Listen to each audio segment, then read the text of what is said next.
Morning children, welcome back to online class.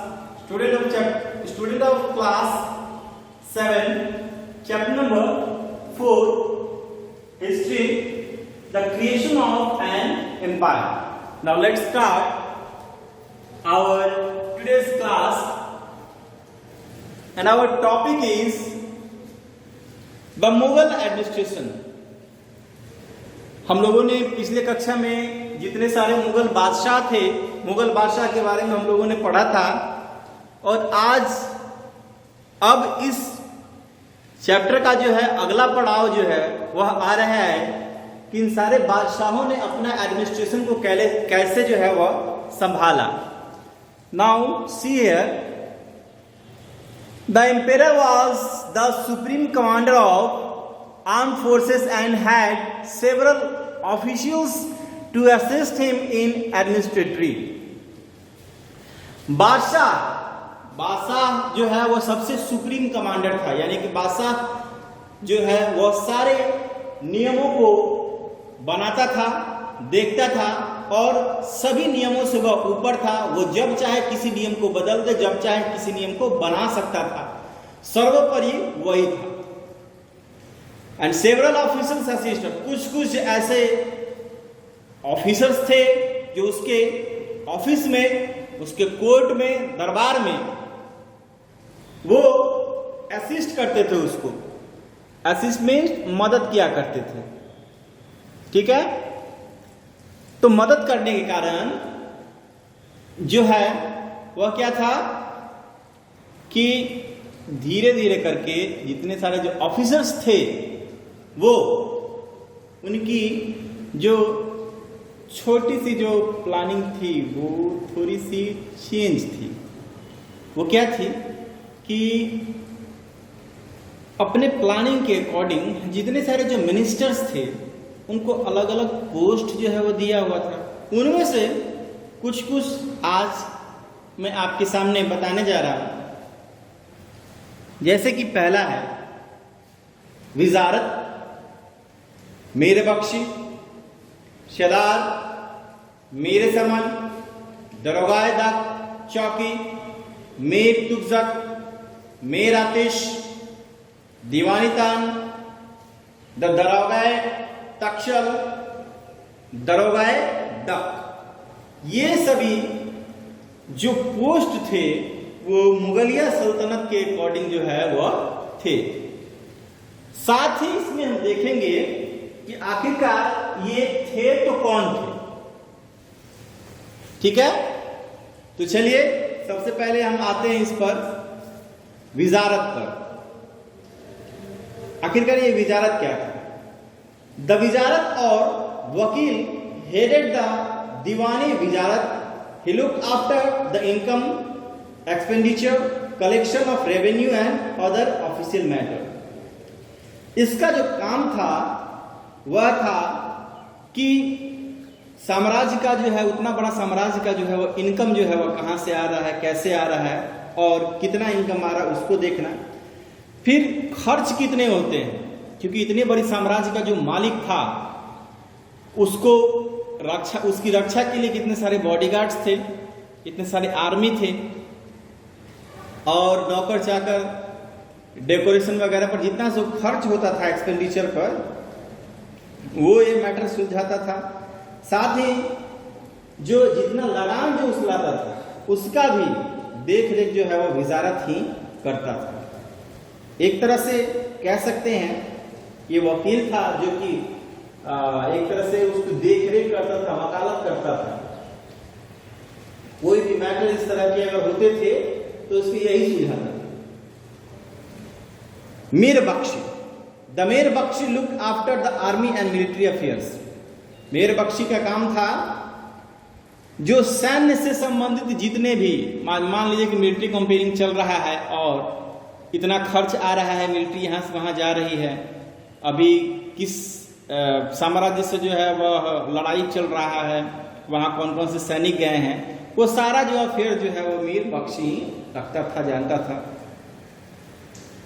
सदार, the chief सदार और the chief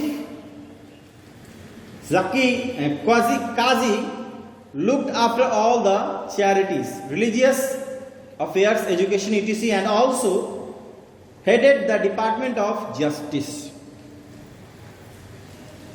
सदार यह जो है वो सबसे चीफ था, यानी कि सबसे सचिव एक तरह से कह सकते हैं, जो कि काजी था। जैसे हम लोग, काजी का मतलब होता है कि जैसे हम लोग में पंडित होते हैं ना, हम लोग मतलब हिंदू में पंडित होते हैं, और जो मुस्लिम होते हैं उनमें एक काजी होते हैं। फिर जो क्रिश्चियंस होते हैं, क्रिश्चियन में भी कुछ ऐसे ही होते हैं, उनमें पादरी होते हैं, फादर जिसको बोलते हैं, वो मेन होते हैं। तो उसी तरह इनका भी वही काम था। वो क्या करता था, चैरिटी, यानी कि कितना दान जब दिया, राजा जो है बड़ा बड़ा दरबार लगाता था तो उसमें गरीबों को दान भी तो दिया करता था। तो जितना दान वगैरह देना है उसको, चाहे धर्म के मामले में जितने भी मैटर्स है उसको देखता था। साथ ही पढ़ाई लिखाई, जिससे मदरसा वगैरह की फैसिलिटीज वगैरह जो है वो सारा जो है मीर बख्शी के हाथ में, सदार के हाथ में था। ठीक है। फिर था मीरे समन, द खाने समन look after the imperial household. Imperial household, घर का जो है वो जितना बड़ा साम्राज्य था, बड़ा किला था, वो रख रखाव कैसे होगा, कहाँ होगा, कितना खर्च होगा, क्या होगा, ये सारा चीज जो है वह देखता था। साथ ही द दरोगायदा चौकी, दरोगायदा चौकी, it was the charge of the imperial post. यह एक पोस्ट था जो कि इंचार्ज के रूप में था। एंड मेरे तक it was the master of ceremonies, जो शादी ब्याह किसी भी जो है वह माहौल जो है वो क्रिएट करता था, वो मेरे तजा करते थे। मेरे आते द सुपरवाइज द आर्टिलरी, मेरे आते सुपरवाइज द आर्टिलरी, वो जितने भी सारे टूल्स और वेपन्स थे उनकी जो है वो देख रेख में करते थे। और एक तरह से कह सकते हैं कि जैसे अभिलेखागार होता है वैसे ही जो है वो शस्त्रागार का जो है वो देखभाल जो है वो यही करते थे, इन्हीं के हाथ में था। दीवानी तंग, it looked after matters relating the जागीर। तो ये जो है वो जागीर, यानी कि जितने सारे जो संपत्ति वगैरह थे उनका मालिक जो है वो यही थे। दरोगाई तक्षल, it was the supervisor of royal mint. दरोगाई तक्षल, it was a supervisor of royal mint. यह जो है वो सुपरवाइज करता था कैसे कैसे जो है पूरा साम्राज्य जो है वो चल रहा है, क्या चल रहा है। द दरोगाई the, it was the charge of mail, मतलब जहाँ संदेश वाहक हो, कहाँ कैसे संदेश जाना है, क्या करना है, ये सभी इनके हाथ में था। तो चलिए कुछ जो है आज थोड़ा सा और आगे बढ़ा जाए इस टॉपिक को लेकर। बड़ा ही मज़ेदार टॉपिक है और इसमें लगभग हमारे सारे स्टूडेंट्स को देखना है, समझना है। नाउ डिवीजन ऑफ एम्पायर, पूरा साम्राज्य जो है उनका विभाजन कैसे किया गया। देखिए, division of empire, the kingdom was divided into सूबास। पूरा जो है वह साम्राज्य जो है वह सूबे में डिवाइड था। And province under the charges of सूबेदार और गवर्नर, और उसका जो इंचार्ज हुआ करता था वह सूबेदार होता था, नहीं तो कोई गवर्नर जो है वह होता था। नाउ द सूबास वेयर सब डिवाइडेड इनटू सरकार्स। जो सूबे थे वो सरकार्स में क्या थे, डिवाइड थे। एंड द सरकार वेयर सब डिवाइडेड इनटू द परागन्स, और जो सरकार थे वो क्या थे, परागन में डिवाइड थे। एंड परागन consist of number of villages, और परागन्स में जो है वो अलग अलग, जैसे कि नंबर ऑफ, एक तरह से कह सकते हैं संख्याओं में क्या थे, वहां इनके गांव की जो है वो संख्याएं थी। जितने जो है गांव थे वो थे। अब आइए इसमें एक चीज थोड़ा सा और देखेंगे हम लोग एक मनस-बदारी सिस्टम एक लॉन्च किया था इन्होंने, मनस-बदारी सिस्टम।